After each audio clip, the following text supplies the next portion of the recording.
अबे पागल है क्या? देख नहीं रहा किसका घर है?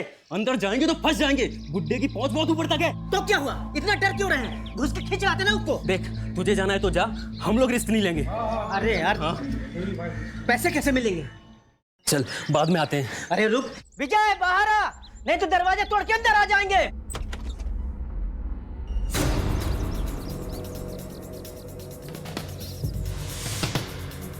दरवाजे को या मेरे पति को हाथ भी लगाया ना तो काट के रख दूंगी।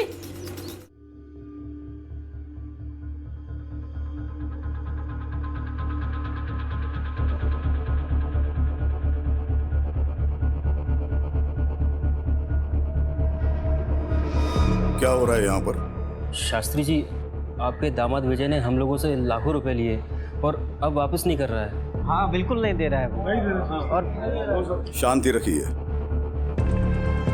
मैं विजय को लेके आता हूँ, लेकिन तब तक आप सब लोग शांति से खड़े रहेंगे, कोई हंगामा नहीं। माँ जी प्लीज बाबूजी को समझाइए ना, इस बार पैसे दे दे, मैं जल्दी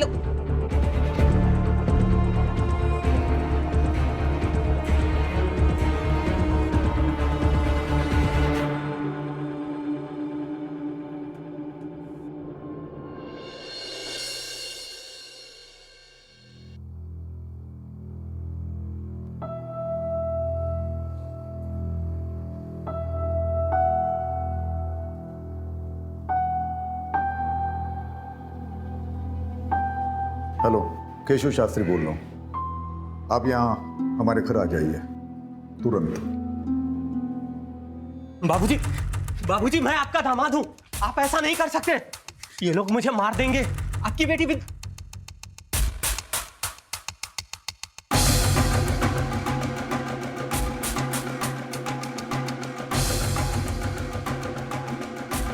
सुन, तेरा दामाद होने के नाते तुझे एक शरीफ और जिम्मेदार इंसान होना चाहिए था, और तू एक नंबर का धूर्त और धोखेबाज आदमी है, जिसकी सजा तुझे मिलनी चाहिए।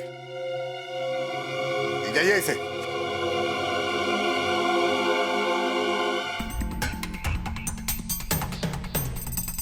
मैं चाहता हूं कि आप सभी को न्याय मिले, और जिस किसी को भी मेरे दामाद विजय से प्रॉब्लम है, वो बिना कानून अपने हाथ में लिए पुलिस की मदद ले ले, वरना वो भी मेरी नजर में उतना ही गुनहगार होगा जितना कि विजय।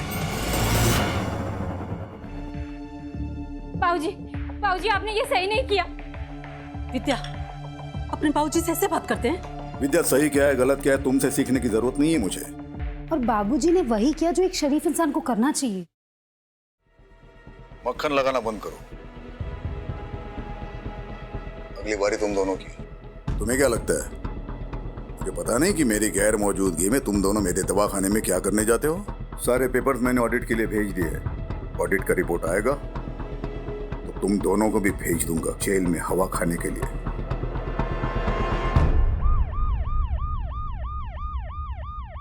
सर मैंने ही आपको कॉल किया था, प्लीज। डॉक्टर सेठ, आपने कहा था कि एक पेशेंट की डेथ हुई है। हाँ सर, पेशेंट की बॉडी तक उठा कर ले गए और रिलेटिव्स के सर पर तो खून सवार था। मैं बहुत डर गया था, इसीलिए फिर आप लोगों को फ़ोन किया। ऑपरेशन आप ही कर रहे थे? नहीं मतलब, लेकिन यहाँ सर्जन तो डॉक्टर प्रफुल्ल है ना? मेन सर्जन तो डॉक्टर प्रफुल्ल ही हैं। 10 साल से मैं यहाँ नर्स का काम कर रही हूँ, लेकिन इससे पहले उन्हें ऑपरेशन छोड़ के इस तरह से जाते हुए कभी नहीं देखा मैं। तो आज क्या हुआ था? रिपोर्ट सुनते ही वो ऑपरेशन डॉक्टर सेठ के हाथ में सौंप कर निकल गए और डॉक्टर सेठ नर्वस हो। वो पेशेंट जिसकी रिपोर्ट के बारे में डॉक्टर प्रफुल्ल पूछ रहे थे, वो कौन है? उनका नाम रोहित मल्होत्रा है। डॉक्टर प्रफुल्ल ने मुझे उनका ब्लड टेस्ट करवाने के लिए दिया था। ब्लड टेस्ट की रिपोर्ट में उन्हें ब्रेन ट्यूमर निकला। इसे सुनते ही डॉक्टर प्रफुल्ल अचानक से यहाँ से निकल गए। रोहित मल्होत्रा डॉक्टर प्रफुल्ल का कोई खास है? पता नहीं सर। डॉक्टर प्रफुल्ल एक रैंडम आदमी रोहित मल्होत्रा, उसकी रिपोर्ट्स के बारे में जानने के बाद एक 5 साल की बच्ची को चलते हुए ऑपरेशन के बीच छोड़कर चले गए। पता करो ये रोहित मल्होत्रा कौन। रहीमी, डॉक्टर प्रफुल्ल के कॉल डिटेल्स निकालो और लोकेशन ट्रेस करने की कोशिश करो, और ये आदमी जो डॉक्टर प्रफुल्ल के पीछे भागा है, पता करो कौन है। Okay sir. Sir doctor Praful के लैंडलाइन फ़ोन के लास्ट डायल नंबर के मुताबिक उन्होंने न्यूरोलॉजिस्ट डॉक्टर मीनल शाह से कांटेक्ट किया। जब हमने मीनल शाह से बात करने की कोशिश की, उन्होंने पेशेंट के बीच की कॉन्फिडेंशियलिटी का हवाला देकर हमसे बात करने से मना कर दी। रोहित मल्होत्रा की रिपोर्ट्स मिली? हॉस्पिटल के सारे कंप्यूटर्स चेक करो, पेशेंट रिकॉर्ड्स में कहीं ना कहीं जरूर कुछ मिलेगा।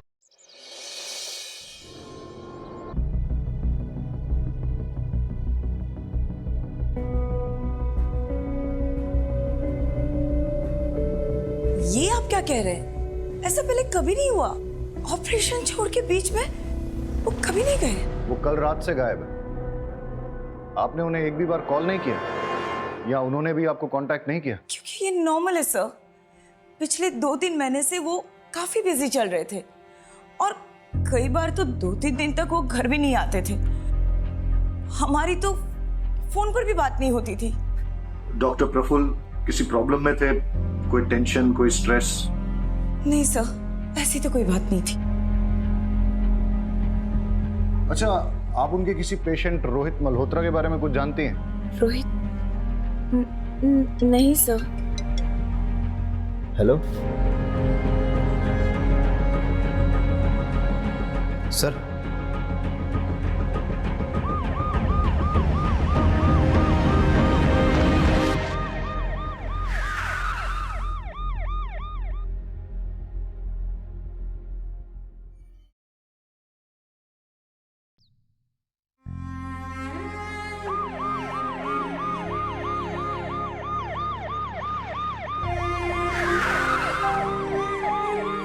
ये सब धरना कर रहे हैं। जब तक आप लोग डॉक्टर प्रफुल्ल को गिरफ्तार नहीं कर लेते, तब तक हम लोग ना यहाँ से जाएंगे और ना पिंकी का अंतिम संस्कार करेंगे। हमको न्याय चाहिए, न्याय। अरे न्याय तब मिलेगा जब डॉक्टर प्रफुल्ल मिलेंगे। अभी तो उनका पता ही नहीं है। पुलिस ढूंढ रही है उन्हें। तो जैसे ही हमें मिल जाते हैं, हम उनके खिलाफ मेडिकल नेग्लिजेंस का केस चलाएंगे। लेकिन गलती पिंकी के मामा मंगू की भी है। हॉस्पिटल में तोड़फोड़ करने का इल्जाम है उस पर, और अगर गलती से उसने डॉक्टर प्रफुल्ल के साथ कुछ उल्टा सीधा किया ना, बहुत बुरा फंसेगा। इसलिए आप हमें बता दीजिए कि मंगू कहाँ है? मुझे नहीं पता। देखिए, आप मेरी बात सुनिए और समझने की कोशिश कीजिए। आप पिंकी की बॉडी पुलिस को सौंप दीजिए। हम उसकी बॉडी का पोस्टमार्टम करवाएंगे, जिससे कि डॉक्टर प्रफुल्ल के खिलाफ केस और स्ट्रांग हो जाए। पिंकी को न्याय ऐसे मिलेगा, इस तरह धरना देने से नहीं।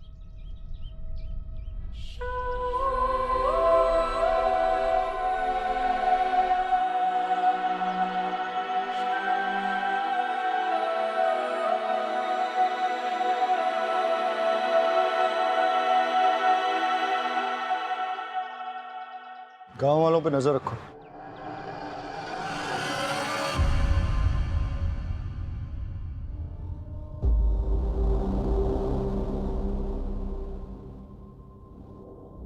परेश। जी शास्त्री जी। मैं घर जा रहा हूँ, तू भी सब निपट के जल्दी घर जाना। कल सुबह की ट्रेन है, मेरी याद है ना?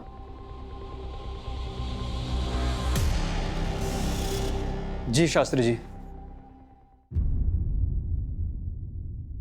हाँ, एक मिनट अभी देता हूँ।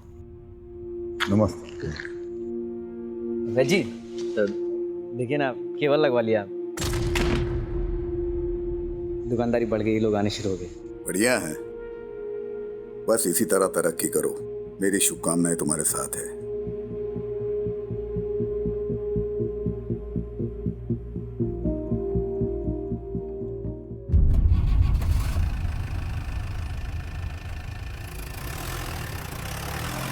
अरे चमन, शास्त्री जी को मक्खन लगानी बहुत आदत है तेरे। गिफ्ट लेने का ज्यादा शौक है क्या तुझे? क्या परेश भाई, चलिए ना आपको एक स्पेशल चाय पिलाता हूँ। स्पेशल चाय पिलाता हूँ, खुद भी ले। क्या परेश भाई, आप भी।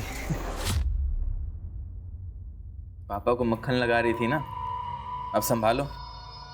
अब ऑडिट होगा तो क्या करेंगे हम? ऑडिट होगा तो जेल में जाएंगे। ये कैसी बात बोल रहे हो तुम?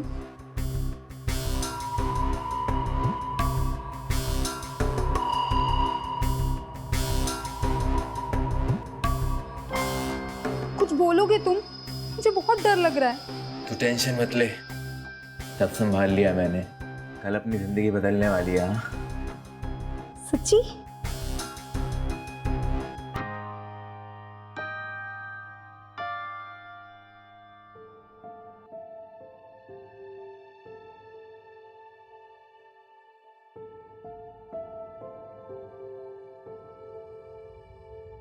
बाबूजी, आपसे कुछ बात करनी है। मुझे पता है ना, इस रूम में किसी को भी आने की इजाजत नहीं है। बाबूजी, आप प्लीज विजय को छुड़वा लीजिए, प्लीज।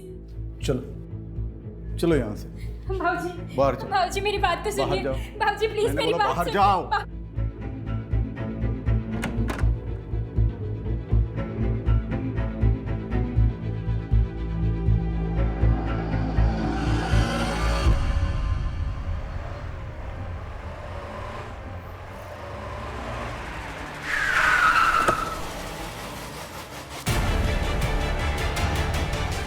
शास्त्री जी,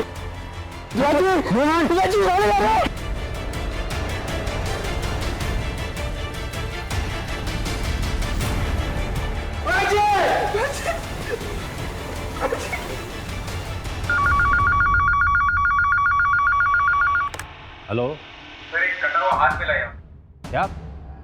कहाँ?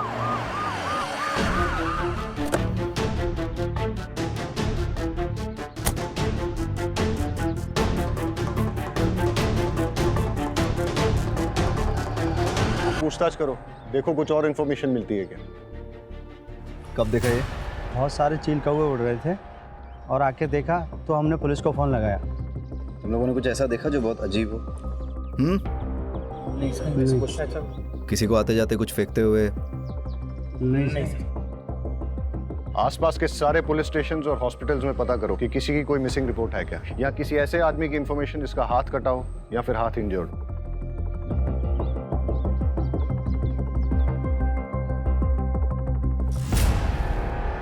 डॉक्टर प्रफुल्ल की कोई लीड? नहीं सर, डॉक्टर प्रफुल्ल ने अपनी वाइफ से कांटेक्ट किया, ना किसी जानने वाले से। उनका नंबर भी ट्रेसेबल नहीं आ रहा है। और मगनू? सर उसके बारे में भी कुछ पता नहीं चल पाया सर। हो सकता है मंगू ही डॉक्टर को उठा ले गया हो। किडनैप? लेकिन अभी तक कोई रैंसम कॉल आया नहीं। वाघेला सर, हॉस्पिटल की इन्वेस्टिगेशन से कोई लीड मिली? यस सर, 2 बातें निकल के सामने आई हैं सर।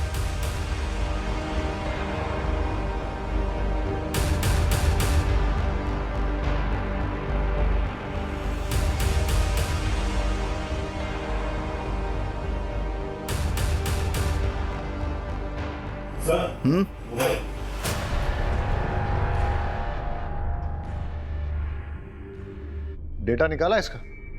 सर फ़ोन में 256 बिट इंक्रिप्शन है, लेकिन हम क्रैक कर लेंगे। सर एक बात और, रोहित मल्होत्रा की रिपोर्ट्स की हार्ड कॉपी तो नहीं मिली, लेकिन लैब के कंप्यूटर से कुछ हाथ लगा है।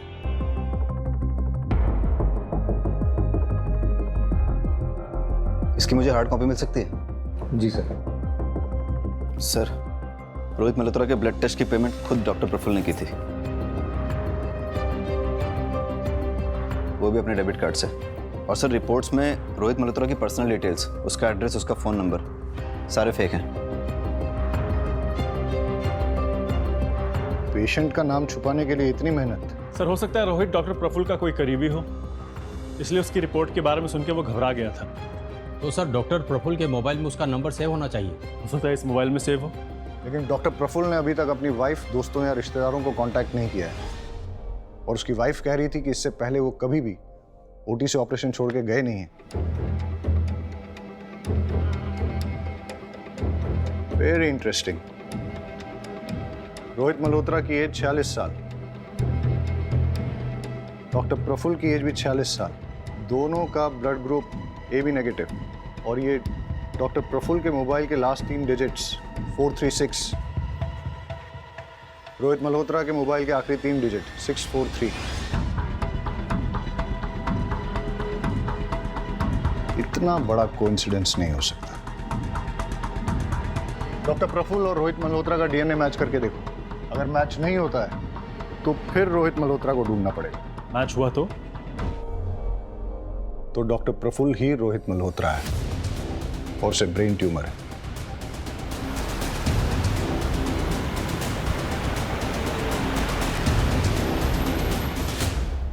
आपको पता है कि आपके पति को ब्रेन ट्यूमर है।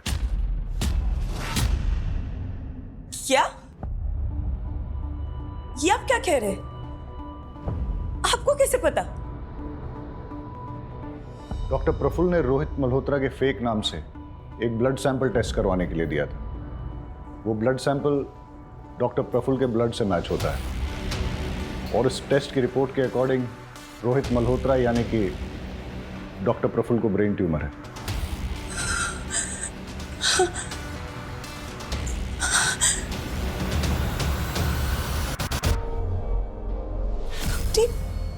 बीमारी तक मुझसे छुपाने लगे। पहले ऐसे नहीं थे, सब बताते थे मुझे, बहुत प्यार करते थे। पता नहीं क्या हो गया, क्यों? आप प्लीज उन्हें ढूंढिए, प्लीज। आप चाहे ना माने, पर वो बुरे इंसान नहीं है। आप प्लीज उन्हें ढूंढ दीजिए, प्लीज प्लीज।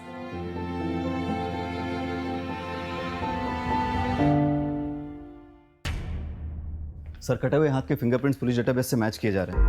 हो सकता है हमारे रिकॉर्ड में से किसी के साथ इसका मैच हो जाए। और सर, फॉरेंसिक की रिपोर्ट के मुताबिक हाथ कटने वाले आदमी की उम्र लगभग 60 साल की थी और जब उसका हाथ काटा गया तो वो जिंदा था। पर सर, हो सकता है हाथ कट जाने के बाद ज़्यादा खून बह गया और पॉसिबली उसकी मौत हो गई हो। सर, डिस्ट्रिक्ट पुलिस स्टेशन और हॉस्पिटल से भी किसी 60 साल के आदमी के गायब होने या हाथ कटे हुए इंजर्ड आदमी के बारे में नहीं पता चला है। लेकिन कटे हुए हाथ पे जो अंगूठी मिली है उस पर एक ज्वेलर का मार्क है। हम पता लगाने की कोशिश कर रहे हैं कि वो कौन से ज्वेलर का है।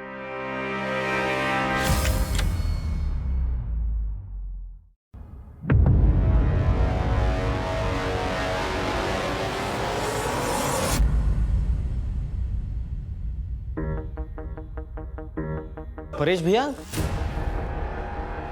ये सब दवाखाना कैसे हो गया? तू निकल यहां से। मैंने तुझसे कहा ना, निकल यहां से। चल निकल यहां से।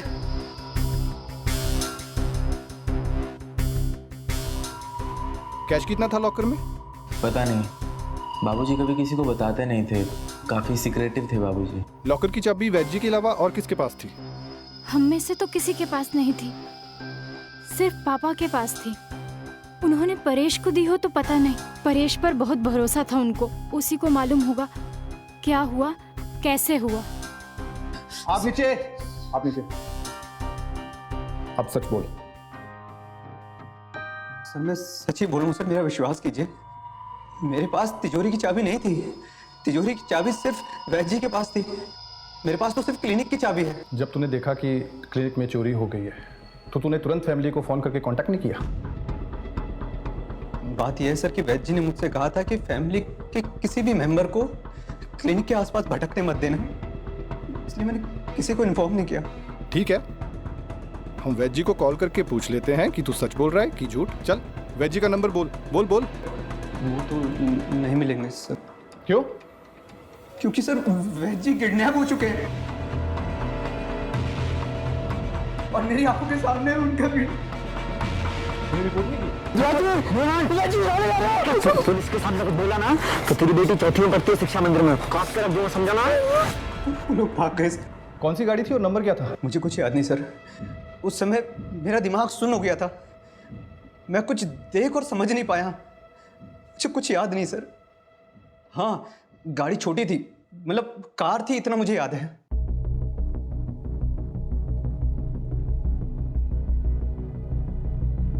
शास्त्री जी कहाँ हैं? कॉन्फ्रेंस के लिए गए हैं इगतपुरी। अच्छा, अगर मैं कहूं कि वो वहां पे पहुंचे ही नहीं है। 2 दिन हो गए आपके पापा को घर से गए हुए, लेकिन आपने एक बार भी उनको कांटेक्ट करने की कोशिश नहीं की। आपको ये भी मालूम नहीं है कि वो वहां पहुंचे भी हैं कि पहुंचे ही नहीं है। कैसी फैमिली है आपकी? फिंगरप्रिंट्स हमारे डेटाबेस में किसी के साथ मैच हुए? नहीं सर, उस आदमी का कोई क्रिमिनल रिकॉर्ड नहीं है। Yes doctor. देखिए, हाथ जब हमने बरामद किया तब उसे कटे हुए 48 घंटे हो चुके थे। पहले सारी उंगलियों के नाखून उखाड़े गए, मतलब टॉर्चर। फिर हाथ काटा गया। हाथ काटते वक्त विक्टिम जिंदा था, लेकिन इस तरह हाथ काटने के बाद अगर ब्लीडिंग को ना रोका जाए तो अब तक शायद विक्टिम जिंदा ना बचा। गमछे में जो खून मिला है वो कटे हुए हाथ का ही है, लेकिन उस गमछे में जो एक बाल मिला है वो किसी और का, क्योंकि बाल का डीएनए खून से मैच नहीं हो रहा। और वो अंगूठी? उंगली में अंगूठी का कोई ऐसा निशान नहीं है जैसा कि अंगूठी पहनने वाले की उंगलियों में होता है, जिसका मतलब है कि हाथ कटने के बाद अंगूठी पहनाई गई हो। क्यों कोई किसी का हाथ काटकर उसमें अंगूठी पहनाकर फिर हाथ को फेंक देगा? क्या वजह हो सकती है? हो सकता है हमें कोई क्लू देने की कोशिश कर रहा हो या क्रिमिनल हमें मिसलीड कर रहा है। यानी कि क्रिमिनल या तो निहायत ही बेवकूफ़ है या फिर बहुत ही डेयरिंग, जो हमें चैलेंज करने की कोशिश कर रहा है। लेकिन सर, पुलिस को कोई चैलेंज क्यों करेगा? होते हैं कुछ साइको ऐसे।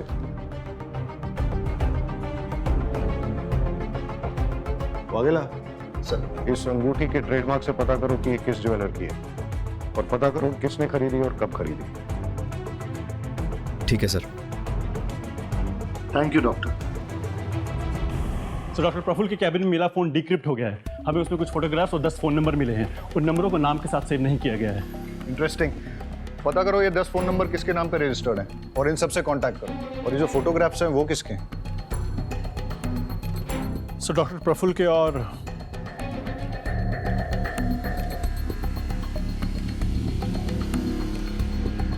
भी इंटरेस्टिंग। सर ज्वेलर का पता लग गया है। हमने पूछताछ की तो उसने बताया कि सीमा कपाड़िया नाम की औरत ने उस अंगूठी को खरीदा था। बुलाओ उसे। इस अंगूठी को पहचानती हैं आप? हाँ बिल्कुल, मैंने ही तो खरीदी थी ये बहुत टाइम पहले, लेकिन काफ़ी टाइम से ये मुझे मिल नहीं रही। आप लोगों को कहाँ से मिली है? डॉक्टर प्रफुल्ल पारिक को जानती हैं? नहीं तो मैं किसी डॉक्टर प्रफुल्ल को नहीं जानती। लेकिन ये फोटोज तो कुछ और ही बोल रही हैं।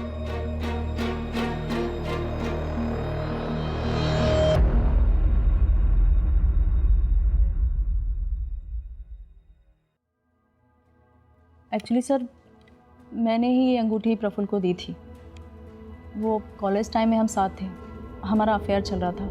लेकिन कुछ टाइम बाद मेरी शादी मिस्टर कपाड़िया से हो गई और प्रफुल्ल की भी शादी हो गई, लेकिन हमारा मिलना जुलना अभी भी जारी था। लेकिन आपने डॉक्टर प्रफुल्ल को पहचानने से भी इनकार क्यों किया? प्रफुल्ल कुछ टाइम पहले से मुझसे पैसे मांगने लगा, कह रहा था कि उसके हॉस्पिटल में कुछ लॉस चल रहा है। मैंने स्टार्टिंग में तो पैसे दे दिए, लेकिन वो मुझसे बार बार पैसे मांगने लग गया। जब मैंने मना किया तो मेरी कुछ फ़ोटोज़ उसके पास थी, मुझे ब्लैकमेल करने लग गया। तो फिर आपने क्या किया? मैं क्या करती सर, किसी ना किसी तरह पैसे का अरेंज करके उसको देती रही, लेकिन उसकी डिमांड्स बढ़ती जा रही थी। इसलिए आपने उसको गायब करवा दिया या फिर मार ही दिया? नहीं नहीं, बिल्कुल भी नहीं सर। सर मैंने ऐसा बिल्कुल नहीं किया है सर, ट्रस्ट मी, मैंने कुछ भी नहीं किया सर, कुछ नहीं किया। अंगूठी तो डॉक्टर प्रफुल्ल की है और कटा हुआ हाथ किसी और का है। दोनों में कोई ना कोई कनेक्शन तो होना चाहिए। कैसा कनेक्शन सर? आपको लगता है ये हाथ काट कर डॉक्टर प्रफुल्ल ने डंप किया है? पाठक, डॉक्टर प्रफुल्ल के गायब होने से पहले वो हाथ काटा गया है, और डॉक्टर प्रफुल्ल किसी का हाथ काट के उसे अपनी अंगूठी क्यों पहनाएंगे? वो अपने ही खिलाफ कोई क्लू क्यों प्लांट करेंगे? हो सकता है कोई ऐसा तीसरा आदमी हो जिसका इन दोनों के साथ कनेक्शन हो।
गाना चुप, रोना गाना बंद कर। ये बता डॉक्टर प्रफुल्ल कहाँ है? मुझे कुछ नहीं पता। बता। बोल। मैं तो आपके डर के वजह से मैं चुप रहा था साहब। मेरे पास खाने के भी पैसे खत्म हो गए थे साहब, इसलिए मैं गाँव पैसे लेने गया था। बताता है डॉक्टर प्रफुल्ल कहाँ है या दुबे? साहब मुझे नहीं पता सर, पता होता तो मैं खुद ही उसको मार देता। अब तक आपको उसकी लाश मिल चुकी होती साहब। साले की किस्मत बहुत अच्छी है, उस दिन बच के भाग गया मेरे हाथों से साहब।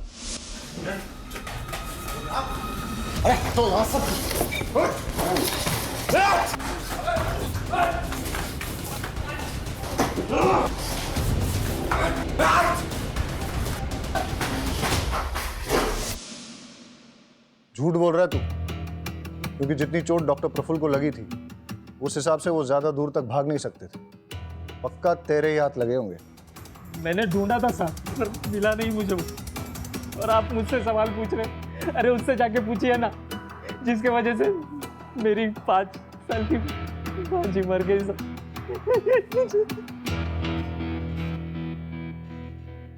देख, उसकी वजह से उस डॉक्टर पर मेडिकल नेग्लिजेंस का केस बनता है, और ये बात पोस्टमार्टम रिपोर्ट से साफ हो जाती है कि पिंकी की मौत डॉक्टर की लापरवाही की वजह से ही हुई थी।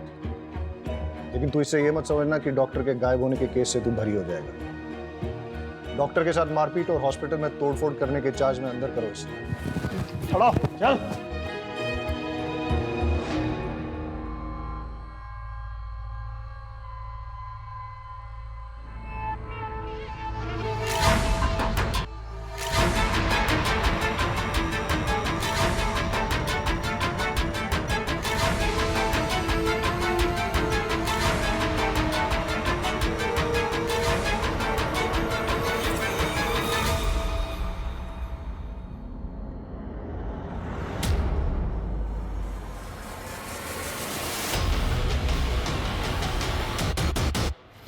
सही कहा था आपने कि वैद्य जी किसी को भी अपना लॉकर छूने नहीं देते, लेकिन हमें वहां पर एक और फिंगरप्रिंट मिले हैं और वो आपके हैं। मैंने कोई चोरी नहीं की है सर। माँ देखिए ना ये क्या कह रहे हैं, बताइए ने। हाँ माँ जी, उन्होंने कुछ नहीं किया है। मैंने कोई चोरी कुछ नहीं किया है सर। मैंने कुछ नहीं किया है तो फिर डर क्यों रहे हो? तलाशी लो। सर तलाशी किस बात की जब मैंने कुछ किया ही नहीं है।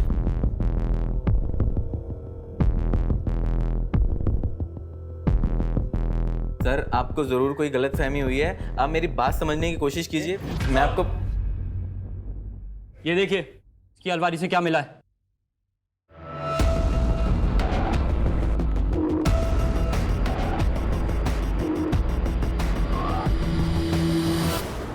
सर जो 10 फ़ोन नंबर प्रफुल्ल के सीक्रेट फ़ोन से मिले थे उन सब से कांटेक्ट किया। ज़्यादातर लोग बात नहीं करना चाहते, लेकिन जो सबसे फ्रीक्वेंट कॉलर मेहता है वो मिलने को तैयार है, उसे बुलाया है। चलो देखते हैं मेहता क्या कहता है। एक नंबर का फ्रॉड है सर। इलाज के नाम पर लाखों का चूना लगा दिया। पहले बोला कि मिरेकल ड्रग है, फिर जब कोई फायदा नहीं हुआ तो बोला कि एक्सपेरिमेंटल था। मिरेकल ड्रग, एक्सपेरिमेंटल, जरा खुल के बताइए कौन सा ड्रग और किस बीमारी का इलाज? सर मैं इम्पोर्टेंट हूं, नामर्दानगी का इलाज करा रहा था। सर मैं तो और बाकी 9 लोग जिनके नंबर उस फोन में से मिले थे उनका कच्चा चिट्ठा निकालते हैं। हो सकता है इनमें से किसी ने डॉक्टर प्रफुल्ल से बदला लेना चाहा हो सकता है कि तुम्हारी थ्योरी सही हो, लेकिन ये एक इलीगल ड्रग ट्रायल है, इसलिए सारे ट्रांजैक्शंस कैश में होंगे और सारी डीलिंग्स सीक्रेट होंगी। सर मिरेकल ड्रग वाली बात प्रफुल्ल और इन 10 लोगों के अलावा भी तो किसी को पता हो सकती है। हाँ पर किसको?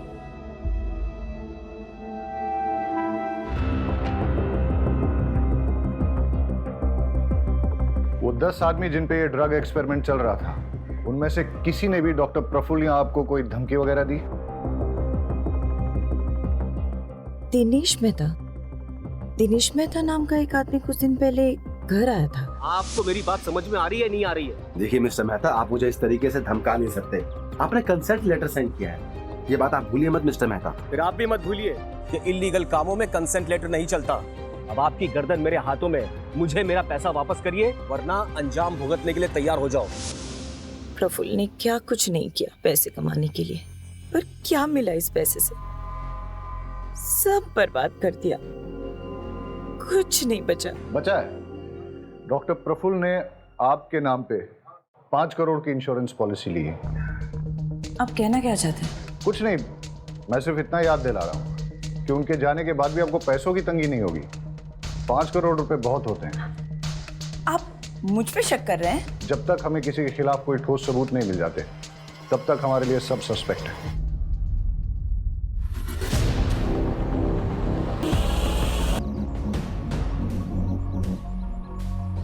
लगता है एक स्टेट वाइड अलर्ट जारी करवाना पड़ेगा किसी 60 साल के आदमी की मिसिंग के लिए। सर, खंबात पुलिस स्टेशन से एक अलर्ट आया है। सर, वहाँ की पुलिस एक 60 साल के मिसिंग आदमी को ढूंढ रही है। उन्हें एक 60 साल के आदमी का कटा हुआ हाथ और पैर भी मिला है। फोन कांटेक्ट करो। Okay sir. आप हमें केशव शास्त्री का डीएनए सैंपल भेज दीजिए। हम कटे हुए हाथ और पैर के डीएनए से उसे मैच करके देखते हैं और आपको अपडेट करते हैं।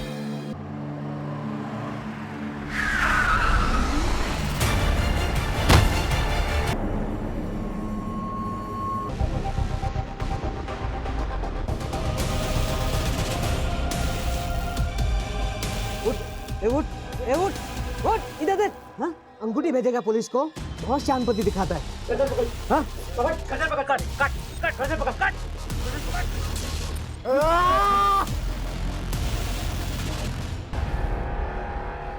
आपने जो डीएनए सैंपल भिजवाया था वो मैच कर गया। इस बार भी पैर काटते वक्त वो आदमी जिंदा था। काटने के लिए बोन सॉ यूज किया गया और एकदम बारीकी से काटा गया जैसा कि कोई सर्जन काटता है, और पैर के अंदर कट लगाकर ये ठूस दिया गया था। और इस कपड़े से पैर को बांधा गया था जिसमें ऑर्गेनिक डाई है, जो कि हैंडलूम में यूज़ किया जाता है। और पैर के खून में ग्लिटर भी लगा है, जो कि सेम ग्लिटर हमें डॉक्टर प्रफुल्ल के नाखून में मिला। मतलब डॉक्टर प्रफुल्ल और शास्त्री जी, जिनका कि हाथ और पैर काटा गया, इन दोनों को एक ही जगह रखा गया था और वहीं से डॉक्टर प्रफुल्ल हमें कोई क्लू भेजने की कोशिश कर रहे थे। Okay doctor, thank you. Okay, bye.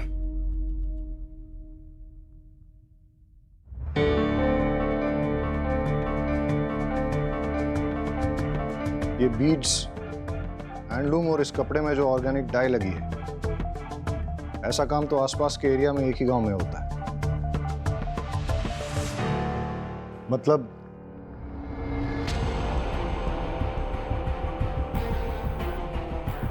Inspector Shekhar. Yes sir. मैंने आपको यहाँ इसलिए बुलाया क्योंकि हमें विक्टिम की लोकेशन का पता चल गया। आप लोग भी चलिए हमारे साथ। सर।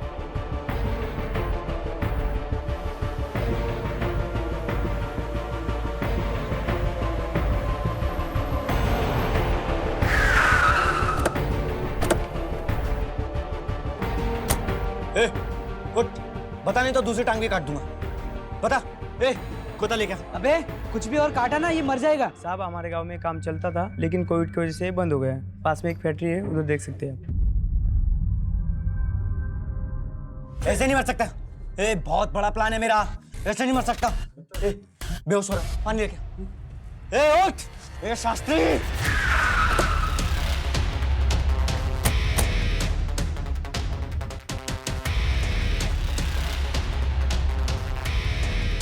शास्त्री भाई, ये मर जाएगा। अबे छोड़। चल हम निकलते हैं। नहीं। नहीं नहीं, छोड़ उसको।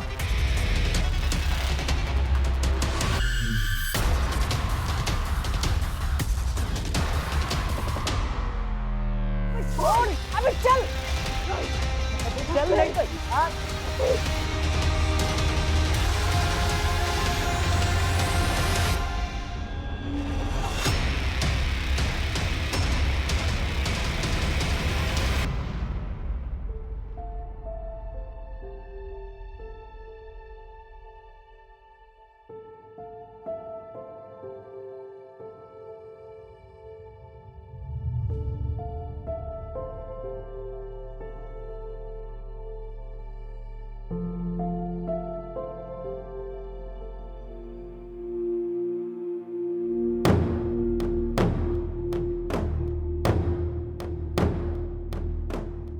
यही वो किताब है ना जिसके पीछे तुम लोग पढ़े थे।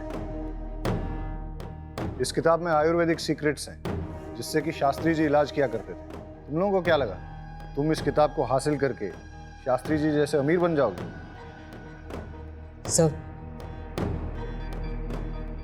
प्लान छोटा नहीं था।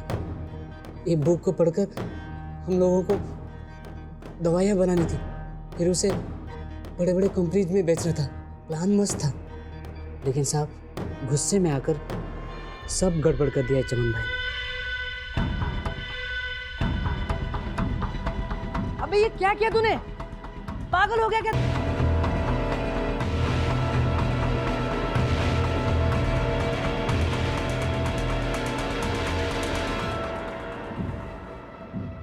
लेकिन साहब वो डॉक्टर भी निकम्मा निकला। तो इसलिए तुम लोगों ने डॉक्टर प्रफुल्ल को भी मार दिया? मेरे प्लान के बीच में कोई नहीं आ सकता, चाहे वो डॉक्टर हो चाहे शास्त्री।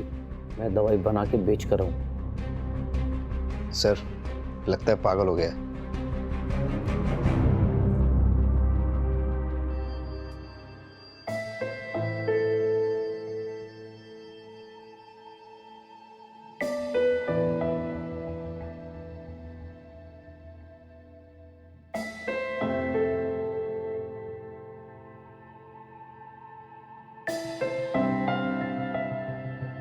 चमन पहले से ही साइको था, लेकिन किसी को इसके बारे में पता नहीं था, क्योंकि सबके सामने वो हंसमुख बना रहता था। चमन ने सोचा कि अगर वो किसी तरह से शास्त्री जी की किताब को हासिल कर लेता है तो वो शास्त्री जी की तरह ही संपन्न बन जाएगा। लेकिन उसे यह नहीं पता था कि विद्या को चोरी या जबरदस्ती से हासिल नहीं किया जा सकता। विद्या के लिए गुरु बहुत जरूरी होता है। अगर किसी तरह से चमन को ये किताब मिल भी जाती, लेकिन बिना गुरु के वो उसका कोई फायदा नहीं उठा पाता। लालच से अकल पर पर्दा पड़ जाता है, और यही चमन के साथ भी हुआ। इसीलिए अब चमन पर आईपीसी की धारा 326 voluntarily causing grievous hurt through dangerous weapon, धारा 368 किडनैपिंग, धारा 343 रॉन्गफुल कन्फाइनमेंट, धारा 330 और 348 टॉर्चर, धारा 302 मर्डर, इसके तहत चार्जेस लगाए जाएंगे।